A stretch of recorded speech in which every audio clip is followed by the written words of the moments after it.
जय हिंद दोस्तों, स्वागत है आप सभी का आपके अपने परिवार द लॉजिकल साइंस में। मैं हूं आलोक सिंह आतिश और उम्मीद है आप सभी अच्छे होंगे। मेरे मित्र, जैसा कि आप सबों को थंबनेल से पता लग गया होगा कि आज के इस वीडियो सेशन में हम लोग क्या डिस्कस करने वाले हैं। बिल्कुल आप सभी सही समझ रहे हैं, हम लोग बिहार पुलिस के साइंस क्वेश्चन को डिस्कस करने वाले हैं। क्योंकि आप में से कई मित्रों का लगातार डिमांड था कि गुरुजी बिहार पुलिस से क्या दुश्मनी है।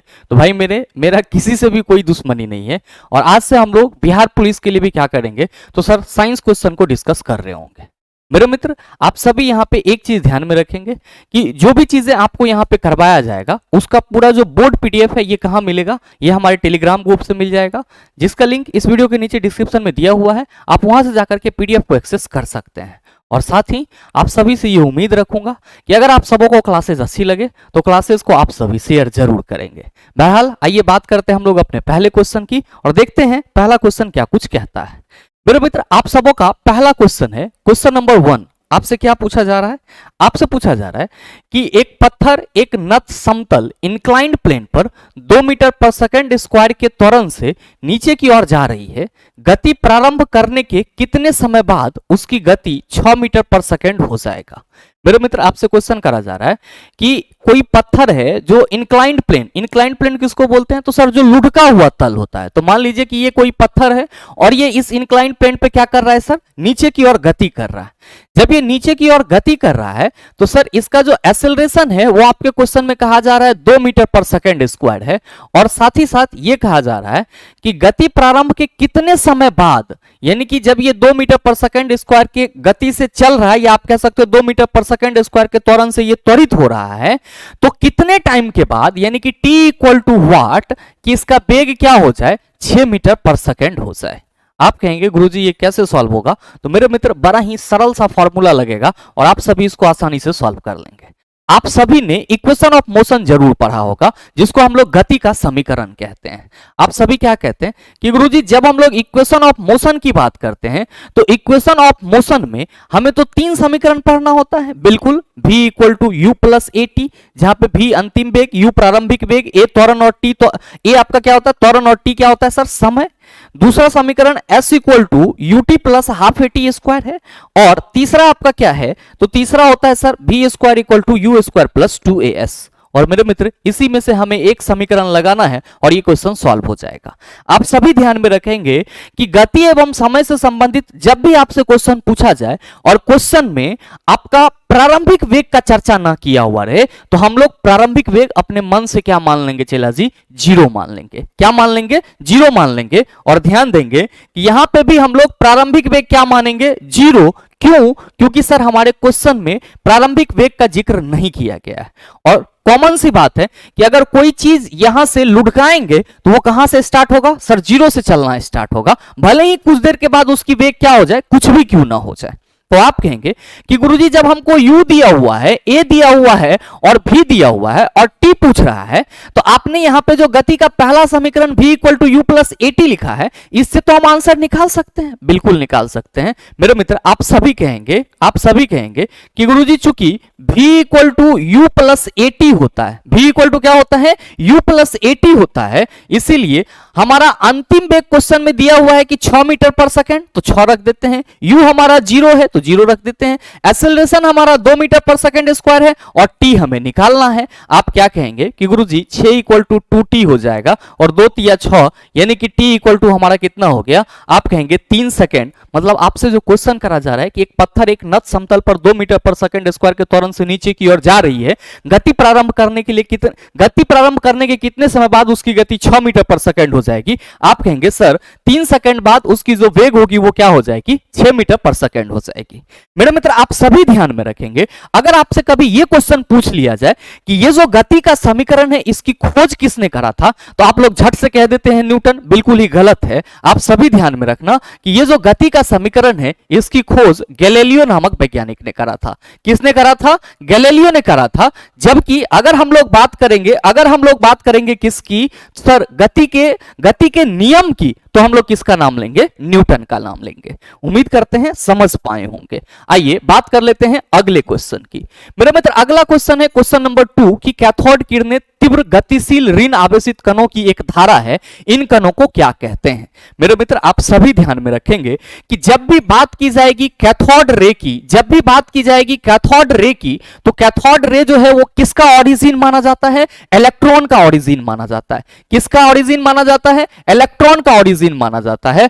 और जब हम लोग बात करेंगे किसकी? एनोड रे की। किसकी बात करेंगे? एनोड रे की। तो ये किसका ओरिजिन माना जाता है? आप सभी ध्यान में रखना, प्रोटॉन का माना जाता है। और मेरे मित्र ये जो आपका एनोड रे है, इसी को हम लोग क्या कहते हैं? कैनाल रे भी कहते हैं। क्या कहते हैं? कैनाल रे भी कहते हैं। तो आपसे जो क्वेश्चन करा जा रहा है कि कैथोड किरणें तीव्र गतिशील ऋण आवेशित कणों की एक धारा है, इन कणों को क्या कहते हैं? आप कहेंगे सर इलेक्ट्रॉन कहते हैं। क्या कहते हैं? इलेक्ट्रॉन कहते हैं। जबकि जो आपका एनोड रे होता है इसे हम लोग क्या कहते हैं? आप कहेंगे गुरुजी प्रोटॉन कहते हैं। मेरे मित्र आप सभी ध्यान में रखेंगे कि ये इलेक्ट्रॉन, प्रोटॉन और न्यूट्रॉन क्या होते हैं। तो आप सभी ध्यान में रखना कि जब भी क्वेश्चन में चर्चा की जाएगी परमाणु के मौलिक कण, जब भी क्वेश्चन में चर्चा की जाएगी चला जी परमाणु के मौलिक कण या फिर उप परमाणु कण की, परमाणु के मौलिक कण या फिर उप परमाणु कण की, तो आप सभी क्या कहेंगे कि परमाणु का जो मौलिक कण होता है वो इलेक्ट्रॉन होता है, प्रोटॉन होता है और न्यूट्रॉन होता है। और इसी को परमाणु का उप परमाणु कण भी बोला जाता है, यानी कि सब एटॉमिक पार्टिकल्स भी बोला जाता है। आप कहेंगे कि गुरुजी हमारे ऑप्शन में तो बीटा भी है, गामा भी है और एक्सरे भी है। तो मेरे मित्र एक्सरे आप सभी समझ रहे होंगे कि एक्सरे की खोज किसने करा? आप कहेंगे सर रॉन्जन नामक वैज्ञानिक ने करा।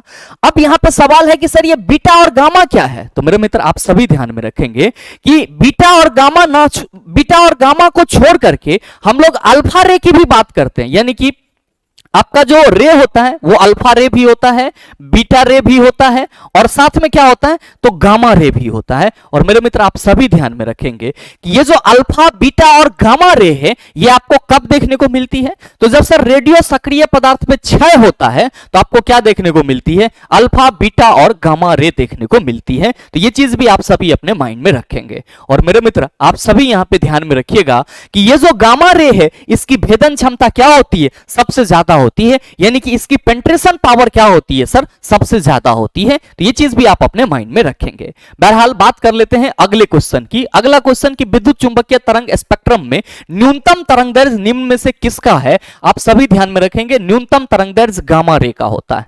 आप सभी यहां पे देख रहे होंगे ये क्या है? तो सर विद्युत चुंबकीय तरंग स्पेक्ट्रम इसको बोला जाता है। और यहां पे देख रहे हैं कि गामा रे है, यहां पे आपका एक्स रे है, अल्ट्रावायलेट रे, इंफ्रारेड रे और यहां पे sir radar, FM, TB, shortwave, यानी कि जो हम लोग शॉर्टवेव और लॉन्ग रेडियो वेव कहते हैं वो सारी चीजें आप सभी यहां पे देखेंगे। तो वेवलेंथ इन मीटर में लिखा हुआ है और गामा रे का वेवलेंथ कितना है? 1 × 10⁻⁻14। जबकि यहां पे अगर आप आएंगे तो आप क्या देखेंगे? 1 × 10⁴। अब आप कहेंगे सर सबसे छोटा क्यों कहे? क्योंकि पावर माइनस में है। तो सर माइनस में जो चीज जितना बड़ा रहता है वो उतना ही छोटा होता है। तो हम लोग क्या कहेंगे कि सर इन सभी विद्युत चुंबकीय तरंगों में सबसे कम तरंगदैर्घ्य किसका होगा? आप कहेंगे सर गामा रे का होगा। किसका होगा? गामा रे का होगा। और मेरे मित्र आप सभी ध्यान में रखेंगे जो विद्युत चुंबकीय तरंग होती है, इलेक्ट्रोमैग्नेटिक वेव होती है, ये क्या होता है? अयांत्रिक तरंग होती है। ये क्या होता है? तो सर अयांत्रिक तरंग होती है। इसको हम लोग नॉन मैकेनिकल वेव कहते हैं। और आप सभी ध्यान में रखिएगा कि ये जो अयांत्रिक तरंग होते हैं इसकी प्रकृति हमेशा कैसी होती है? तो विद्युत चुंबकीय तरंग की प्रकृति हमेशा अनुप्रस्थ होती है। कैसा होती है? अनुप्रस्थ होती है। ये जब भी गमन करेगी तो सर अनुप्रस्थ रूप के रूप में, यानी कि अनुप्रस्थ तरंग के रूप में गमन करेगी। और साथ ही आप सभी ध्यान में रखेंगे कि जो विद्युत चुंबकीय तरंग होती है इसकी चाल प्रकाश की चाल के बराबर होता है। और यह भी एक महत्वपूर्ण क्वेश्चन है। क्या कहेंगे कि सर जो विद्युत चुंबकीय तरंग होती है ये अयांत्रिक तरंग होती है और विद्युत चुंबकीय तरंग में सबसे कम तरंगदैर्घ्य गामा रे का होता है और इसकी प्रकृति हमेशा अनुप्रस्थ होती है और इसकी चाल प्रकाश की चाल के लगभग बराबर मानी जाती है। और आप सभी ये भी ध्यान में रखेंगे कि सर विद्युत चुंबकीय तरंग को एक जगह से दूसरी जगह जाने के लिए किसी माध्यम की जरूरत नहीं होती है, किसी मीडियम की जरूरत नहीं होती है। आइए बात कर लेते हैं अगले क्वेश्चन की। अगला क्वेश्चन है क्वेश्चन नंबर 4 की 12 ओम के 4 प्रतिरोध को समांतर क्रम में जोड़ा जाता है। पुनः इस प्रकार के 3 संयोजन को श्रेणी क्रम में जोड़ा जाता है। कुल समतुल प्रतिरोध कितना होगा। बड़ा ही सरल सा क्वेश्चन है, बस थोड़ा सा घुमाया गया है क्वेश्चन को। क्वेश्चन में कहा जा रहा है कि 12 ओम के 4 प्रतिरोध को समांतर क्रम में जोड़ा जाता है। जैसे कि मान लीजिए मेरे मित्र, अगर हम लोग यहाँ पे प्रतिरोधों के समांतर क्रम की बात करें तो हम लोग कहते हैं कि सर ये हमारा समांतर क्रम संयोजन हो जाएगा। अगर हम लोग कुछ इस तरीके से इसको क्या करेंगे सर, संयोजित करेंगे। इस तरीके से अगर हम लोग संयोजित करते हैं तो ये क्या हो जाएगा, हमारा समांतर क्रम संयोजन हो जाएगा। मेरे मित्र ध्यान देंगे कि यहां पे 12 ओम के ये चारों प्रतिरोध हैं। इस चारों प्रतिरोध का जो मान है वो कितना है, 12 ओम है। इसको क्या किया गया है सर, समांतर क्रम में संयोजित किया गया है। और फिर इस तरह का 3 संयोजन बनाया गया, मतलब इस तरह का जो 3 संयोजन बनाया गया उसमें सभी को किस में जोड़ा गया है सर, श्रेणी क्रम में जोड़ा गया है। तो आपसे यह पूछा जा रहा है कि कुल समतुल प्रतिरोध कितना होगा। तो आप क्या कहेंगे कि गुरुजी एक बार हम पूरा टोटल रेसिस्टेंस निकाल लेंगे, और फिर चूंकि सभी को श्रेणी क्रम में जोड़ा गया है तो सर जो श्रेणी क्रम होगा, चूंकि एक मान लीजिए कि यहां पे अगर हम फिर से इसका संयोजन बनाएंगे तो आप कहेंगे सर ये इस तरीके से जुटेगा, ये इस तरीके से जुटेगा, इस तरीके से जुटता चला जाएगा, इस तरीके से जुटता चला जाएगा। ध्यान देंगे कि ये आपने एक बनाया है, ये दूसरा हो गया, और एक आप तीसरा भी बना सकते हैं। मेरे मित्र आप सभी अगर यहां पे 12 ओम के 4 प्रतिरोध का टोटल प्रतिरोध निकालेंगे, चूंकि सभी प्रतिरोध समांतर क्रम में जुड़े हुए हैं, तो आप कहेंगे 1/12 प्लस 1/12 प्लस 1/12 प्लस 1/12, यही होगा चला। क्या कहिएगा सर, हर बराबर है तो सीधे जोड़ देते हैं, 4/12 हो जाएगा, 4 एकम 4, 4 तिया 12, 1/RP और 1/3। आप कहेंगे sir ji RP equal to हो गया हमारा 3 ओम। यानी कि ये जो आपका 12 ओम का 4 प्रतिरोध समांतर क्रम में जुड़ा हुआ है, इसका टोटल प्रतिरोध 3 ओम हो जाएगा। अब इस तरह का 3 संयोजन श्रेणी क्रम में जोड़ा जाता है, तो आप कहेंगे कि सर यहां पे भी 12 ओम के चारों प्रतिरोध समांतर क्रम में जुटे हुए हैं, लेकिन ये इसके साथ श्रेणी क्रम में है, तो यहां पे भी 3 ओम होगा। अब फिर तीसरा लेंगे तो वहां पे भी 12 ओम के 4 प्रतिरोध क्या होंगे, समांतर क्रम में जुटे होंगे, और टोटल प्रतिरोध कितना हो जाएगा, कहेंगे सर 3 ओम हो जाएगा। अब मेरे मित्र जो टोटल प्रतिरोध है आपका आपके पैरेलल फॉर्म में वो 3 ओम आ रहा है, और इसको आप जब श्रेणी क्रम में जोड़ेंगे तो आप कहेंगे सर 3 3 6 3 9। तो सही आंसर कौन हो जाएगा सर, यहां पे आपका टाइपिंग मिस्टेक है, तो थोड़ा सा यहां पे आप पॉइंट आउट कर लेंगे। Option number D is the right answer of this question. किसी एक ऑप्शन में आप 9 ओम लिख देंगे, सही आंसर क्या हो जाएगा आपका 9 ओम हो जाएगा। उम्मीद करते हैं समझ पाए होंगे। आइए बात कर लेते हैं अगले क्वेश्चन की। अगला क्वेश्चन की मानव आमाशय को 3 भाग में बांटा जाता है, तो 3 भाग में से मध्य भाग को क्या कहते हैं। मेरे मित्र यहां पे कहा जा रहा है कि the human stomach is divided into 3 parts, the middle part is called. अब ध्यान देंगे, बहुत सारे मित्र स्टमक का मतलब पेट समझ लेते हैं, जबकि गलत है। स्टमक का मतलब आमाशय होता है। और आप सभी की जानकारी के लिए मैं बताना चाहूंगा कि आपका जो आहार नाल होता है उसमें सबसे पहला भाग मुख गुहा हुआ, उसके बाद ग्रसनी हुआ, और ग्रसनी कहां खुलता है तो सर इसी आमाशय में खुलता है। और मेरे मित्र जो आमाशय की संरचना आप सभी देख रहे हैं वो कुछ इसी तरीके का होता है। और आप सभी ध्यान में रखेंगे कि ये जो इसोफेगस यहां पे दिख रहा है इसको हम लोग ग्रास नली कहते हैं। इसके थ्रू क्या होता है सर, भोजन आता है। इसके थ्रू क्या आता है सर, भोजन आता है। और सर ये जो भोजन इंटर करता है तो इस वाले पार्ट को हम लोग क्या कहते हैं सर, इस वाले पार्ट को कार्डियक कहते हैं। क्या कहते हैं, कार्डियक, या इसी को हम लोग कार्डिया भी कहते हैं। और मेरे मित्र इसका जो मध्य भाग होता है, ये वाला पार्ट आप सभी देख रहे हैं, इसको हम लोग क्या कहते हैं तो सर इसको हम लोग फुंडिक कहते हैं। क्या कहते हैं, फुंडिक या फिर फुंडस। और जो इसका सबसे लास्ट पार्ट होता है जो कि आपका क्या होता है सर, छोटी आंत में खुलता है, उसको हम लोग पाइलरस या पाइलरिक कहते हैं। यानी कि जो आमाशय है उसका सबसे पहला पार्ट कार्डियक कहलाएगा, बीच वाला पार्ट फुंडिक कहलाएगा, और जो लास्ट वाला पार्ट होगा वो पाइलरिक कहलाएगा। यानी कि हमारा आमाशय 3 भागों में बटा होता है। तो आपसे जो क्वेश्चन करा जा रहा है कि मानव आमाशय को 3 भाग में बांटा जाता है और मध्य भाग को क्या कहते हैं, तो आप सभी कहेंगे सर मध्य भाग को फुंडिक कहा जाता है। और मेरे मित्र आप सभी ध्यान में रखेंगे कि आमाशय में क्या होता है, तो आप सभी कहेंगे सर आमाशय में जठर ग्रंथि होती है। इस आमाशय में क्या होता है, जठर ग्रंथि होती है। और ये जठर ग्रंथि किसका सेक्रेशन करती है, आप सभी ध्यान में रखना, जठर रस का स्रावन करती है। जठर रस में क्या होता है तो सर HCl होता है, निष्क्रिय पेप्सिनोजोन होता है। और मेरे मित्र HCl निष्क्रिय पेप्सिनोजोन को पेप्सिन में बदल देता है, जो प्रोटीन के पाचन में क्या होता है, सहायक होता है। तो आपके आमाशय में किसका आंशिक रूप से पाचन होता है, तो ध्यान में रखेंगे आमाशय में प्रोटीन का आंशिक रूप से पाचन होता है। आइए बात कर लेते हैं अगले क्वेश्चन की। अगला क्वेश्चन कि खरीफ की कौन सी फसल पशुओं के चारे के रूप में उपयोग में ली जाती है? गन्ना, आलू, ज्वार एवं बाजरा, गेहूं। आप कहेंगे सर ज्वार और बाजरा जो है इसका उपयोग हम लोग क्या करते हैं? तो पशुओं के चारे के रूप में करते हैं, और ये क्या है सर? खरीफ फसल है। मेरे मित्र ध्यान देंगे, बहुत सारे मित्र कंफ्यूज होते रहते हैं रबी और खरीफ फसल में, तो आप सभी ये ध्यान में रखेंगे कि ये जो आप रबी क्रॉप देख रहे हैं ये क्या है आपका? तो सर सर्द ऋतु में होने वाला फसल है। ये क्या है सर? सर्द ऋतु में होने वाला फसल है। जबकि अगर हम लोग खरीफ क्रॉप की बात करते हैं तो क्या कहते हैं? हम सभी कहते हैं कि सर वर्षा ऋतु में जो होने वाला फसल होता है उसको हम लोग क्या कहते हैं? खरीफ फसल कहते हैं। और इसमें कहीं से कोई शक नहीं है कि सर गेहूं, मटर, जो आपका ग्राम होता है, मस्टर्ड होता है, ये सब आपको कब खाने को मिलता है? आप कहते हैं सर अधिकांश सर्दी के दिनों में, यानी कि ठंड के दिनों में। तो ठंड के दिनों में जो फसल उगाई जाती है उसको हम लोग रबी क्रॉप कहते हैं, और सर वर्षा ऋतु में जो फसल उगता है उसको हम लोग क्या कहते हैं? तो सर हम लोग उसको खरीफ फसल कहते हैं। जैसे कि आपका चावल हो गया, रागी हो गया, सोयाबीन हो गया। और साथ ही मेरे मित्र आप सभी ध्यान में रखना कि यहां पे जो गन्ना की बात की जा रही है, ये गन्ना क्या होगा? आप सभी ध्यान में रखेंगे, गन्ना खरीफ फसल है। और कभी कभी आपके एग्जाम में सीधे क्वेश्चन पूछ लिया जाता है कि निम्न में से गन्ना एक डैश फसल है, आप कहेंगे खरीफ फसल है। अच्छा मेरे मित्र आप सभी ध्यान में रखेंगे, आलू आपको ठंड के दिनों में होती है तो रबी फसल हो जाएगा, और गेहूं आप कहेंगे सर रबी फसल हो जाएगा। आइए बात कर लेते हैं अगले क्वेश्चन की। अगला क्वेश्चन है कि मेरुरज्जु को सुरक्षा प्रदान की जाती है कशेरुक दंड द्वारा, पसलियों द्वारा, कपाल द्वारा, एस्टर्नम द्वारा। तो आप सभी ध्यान में रखेंगे कि जो मेरुरज्जु होता है, यानी कि जो स्पाइनल कोड होता है, इसकी सुरक्षा कशेरुक दंड द्वारा की जाती है, और पसलियों द्वारा सुरक्षा आपके फेफड़ा की जाती है। ये आप यहां पे हाथ रखते हैं तो कठोर लगता है, इसको हम लोग रिब्स बोलते हैं, पसली बोलते हैं। और आपके शरीर में टोटल कितनी पसलियां होती है? तो सर 12 जोड़ी, मतलब 24 पसलियां होती है।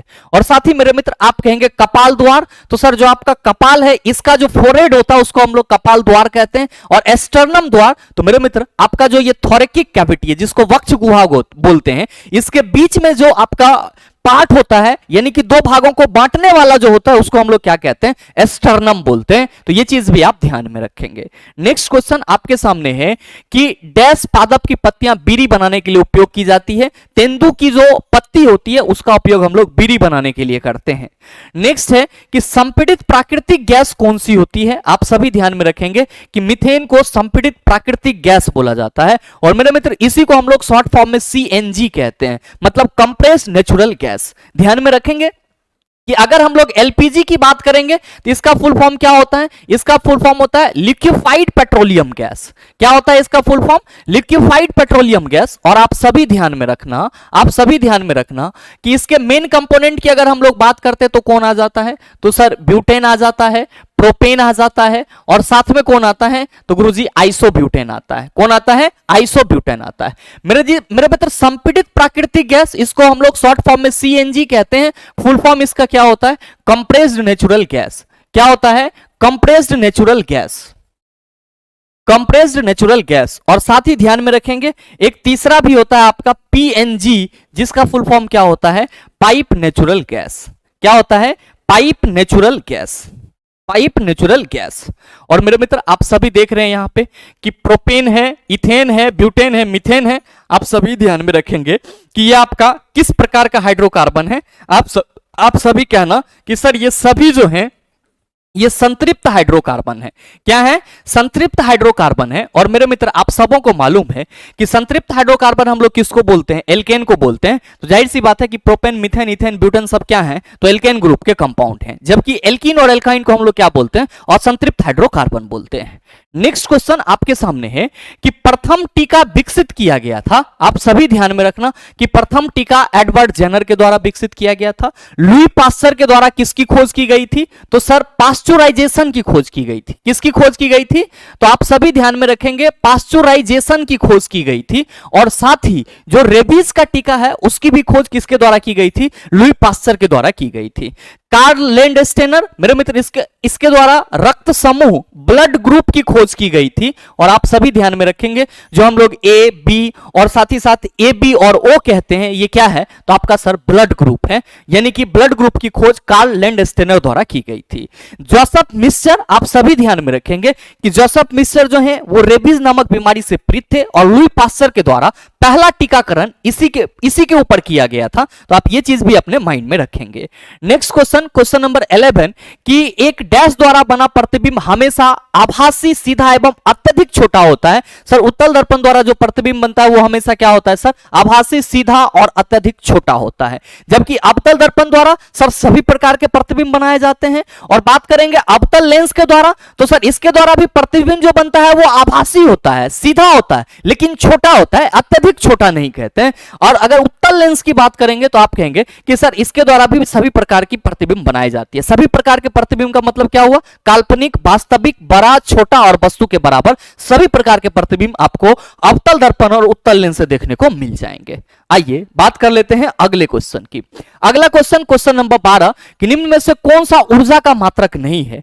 ध्यान देंगे किलोवाट, किलोवाट घंटा, जूल, न्यूटन मीटर। आप क्या कहेंगे कि सर किलोवाट जो है वो ऊर्जा का मात्रक नहीं है, ये किसका मात्रक है, आप सभी कहिएगा सर शक्ति का मात्रक है। किसका मात्रक है सर, आप कहेंगे शक्ति का मात्रक है। और मेरे मित्र ये जो किलोवाट घंटा है, जूल है और न्यूटन मीटर है, ये सब क्या है, ऊर्जा के मात्रक है। कुछ मित्र सोच रहे होंगे कि गुरुजी ये न्यूटन मीटर कैसे ऊर्जा का मात्रक हो गया। तो भाई मेरे आप सभी क्या कहते हो कि गुरुजी ऊर्जा का मात्रक हम लोग सिंपली जूल लिखते हैं। ध्यान देंगे कि ये जो आपका न्यूटन मीटर है ये क्या है, तो आप कहेंगे सर F इंटू एस है। और आप ये हमें बताओ कि W इक्वल टू, आप लोग एफ नहीं पढ़ते हैं क्या, आप कहेंगे बिल्कुल। तो जो कार्य की मात्रक होती है वो क्या होती है सर, जूल। और जो कार्य का यूनिट है वही क्या होता है सर, ऊर्जा का यूनिट होता है। जबकि अगर हम लोग पावर की बात करते हैं तो कहते हैं sir P equal to W/T होता है, यानी कि कार्य करने की दर को हम लोग शक्ति कहते हैं। तो भाई मेरे जो आपका शक्ति है उसका यूनिट वाट होता है और जो बड़ा यूनिट होता है वो क्या होता है सर, किलोवाट होता है। और मेरे मित्र आप सभी ध्यान में रखना कि 1 किलोवाट इक्वल टू कितना वाट होता है, 1000 वाट होता है, जिसको आप 10⁻³ वाट भी कह सकते हो। 1 किलोवाट इक्वल टू कितना वाट, आप कहेंगे सर 10⁻³ वाट या फिर 1000 वाट। आइए बात करते हैं अगले क्वेश्चन की। अगला क्वेश्चन सर ये साइंस का नहीं है लेकिन आपके इस सेशन में है, तो आप सभी ध्यान में रखेंगे कि जो संपत्ति का अधिकार होता है वो कानूनी अधिकार है। मौलिक अधिकार आप सभी समझ रहे होंगे, धार्मिक सामाजिक अधिकार आप सभी समझ रहे होंगे, तो इसमें हमको कोई टीका टिप्पणी करने की जरूरत नहीं है। नेक्स्ट क्वेश्चन नंबर 14 कि निषेचन के पश्चात बीजांड से एक कठोर आवरण विकसित होता है तथा यहां में विकसित होता है पल्प, बीज, फल, झिल्ली। क्या होगा इसका आंसर, मेरे मित्र यहां पे कहा जा रहा है कि निषेचन के पश्चात बीजांड से एक कठोर आवरण विकसित होता है। आप सभी ध्यान में रखेंगे कि यहां पे निषेचन का मतलब क्या होता है सर, निषेचन का मतलब होता है कि जो आपका फ्लावर का मेल गैमेट्स और फीमेल गैमेट्स होता है वो एक दूसरे के साथ मिलता है। ध्यान में रखेंगे कि चूंकि बीजांड की बात की जा रही है इसलिए मैंने फ्लावर बोला। अगर जंतु की बात की जाती तो हम लोग क्या कहते हैं, मेल गैमेट्स और फीमेल गैमेट्स। तो यहां पे फ्लावर का जो मेल गैमेट्स होता है और जो आपका फीमेल गैमेट्स होता है वो जब एक दूसरे के साथ मिलते हैं तो उस प्रक्रिया को हम लोग क्या कहते हैं सर, निषेचन कहते हैं। और आप सभी ध्यान में रखेंगे कि निषेचन के पश्चात जो बीजांड से कठोर आवरण प्राप्त होता है वो क्या होता है आपका सर, बीज होता है। और ध्यान में रखिएगा कि परिपक्व अंडाशय को हम लोग क्या कहते हैं, आप कहेंगे सर फल कहते हैं। तो ये चीज भी आप अपने माइंड में रखेंगे। नेक्स्ट क्वेश्चन नंबर 15 कि डैश जैसे सरल जीवों को यदि कई टुकड़ों में काट दिया जाए तो प्रत्येक टुकड़ा विकसित होकर पूर्ण जीव का निर्माण कर देता है। मेरे मित्र आप सभी ध्यान में रखेंगे कि प्लेनेरिया में क्या होता है सर, रीजनरेशन की प्रोसेस होती है, पुनर्जनन की प्रक्रिया होती है। और पुनर्जनन प्रक्रिया के थ्रू ही ये क्या करते हैं तो सर अपना जो ऑर्गेनिज्म का स्पेसीज है उसको बढ़ाते हैं। आप सभी ध्यान में रखेंगे कि सर प्लांट में 2 टाइप के रिप्रोडक्शन देखने को मिलते हैं। एक होता है आपका असेक्सुअल रिप्रोडक्शन, एक क्या होता है आपका असेक्सुअल रिप्रोडक्शन, और दूसरा क्या होता है आपका सेक्सुअल रिप्रोडक्शन। सेक्सुअल रिप्रोडक्शन केवल आपको फ्लावरिंग प्लांट में देखने को मिलता है। सेक्सुअल रिप्रोडक्शन केवल आपको फ्लावरिंग प्लांट में देखने को मिलता है। जबकि हम लोग असेक्सुअल रिप्रोडक्शन की बात करते हैं तो जितने भी नॉन फ्लावरिंग प्लांट होते हैं उसमें आपको असेक्सुअल रिप्रोडक्शन देखने को मिलता है। असेक्सुअल रिप्रोडक्शन के बहुत सारे तरीके होते हैं, जैसे कि आपका फिजन हो गया, बाइनरी फिजन हो गया, मल्टीपल फिजन हो गया, फिर आपका बडिंग हो गया, रीजनरेशन हो गया, फिर आपका ये रीजनरेशन के बाद फ्रेगमेंटेशन हो गया, स्पोर फॉर्मेशन हो गया। तो सर रीजनरेशन की जो प्रोसेस होती है सर, उसमें हम लोग क्या कहते हैं कि सर जीव के शरीर को अगर टुकड़ा टुकड़ा में काट भी दिया जाए तो वो फिर से क्या हो जाता है, ग्रो कर जाता है। और प्लेनेरिया में आपको सेम इसी तरह का सिचुएशन देखने को मिलता है।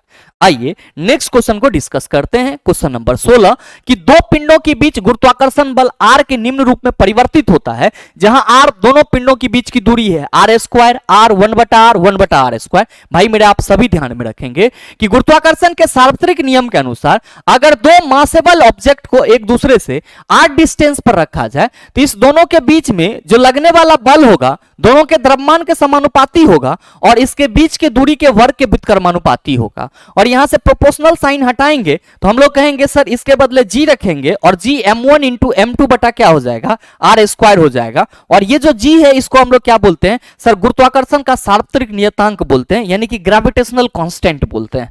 तो आपसे जो क्वेश्चन करा जा रहा है कि दो पिंडों के बीच गुरुत्वाकर्षण बल r के निम्न रूप में परिवर्तित होता है, जहां r दोनों पिंडों के बीच की दूरी है, आप कहेंगे सर 1/r स्क्वायर। क्या कहेंगे, 1/r स्क्वायर। और हमेशा ध्यान में रखेंगे कि गुरुत्वाकर्षण बल दो द्रव्यमान युक्त ऑब्जेक्ट के गुणनफल का क्या होता है, समानुपाती, और उनके बीच की दूरी का क्या होता है सर, व्युत्क्रमानुपाती होता है। नेक्स्ट क्वेश्चन आप सभी के सामने है कि मूली एक है, आप मूली एक रूपांतरित है, आप सभी ध्यान में रखेंगे। मूल है, मूल को हम लोग क्या कहते हैं सर, जड़ समझते हैं। क्या कहते हैं सर, जड़ समझते हैं। और मूली क्या है तो सर एक रूपांतरित जड़ है। मेरे मित्र ध्यान में रखेंगे कि मूली को रूपांतरित जड़ इसीलिए बोलते हैं क्योंकि मूली का जो पौधा होता है उसका पूरा का पूरा भोज्य पदार्थ कहां पे संग्रहित होता है, तो सर उसके जड़ में संग्रहित होता है और उसी को हम लोग क्या करते हैं, खाने के रूप में इस्तेमाल करते हैं। नेक्स्ट क्वेश्चन आपके सामने है क्वेश्चन नंबर 18 कि जल के अणुओं की गति जब सघनात्मक पारगम झिल्ली द्वारा हो तो उसे क्या कहते हैं, आप सभी याद रखेंगे, परासरण कहते हैं। इसी को इंग्लिश में क्या कहा जाता है, ऑस्मोसिस कहा जाता है। विसरण क्या है तो आप सभी ध्यान में रखेंगे कि उच्च सांद्रण से निम्न सांद्रण की ओर पदार्थों का जो गमन होता है वो क्या कहलाता है सर, विसरण कहलाता है।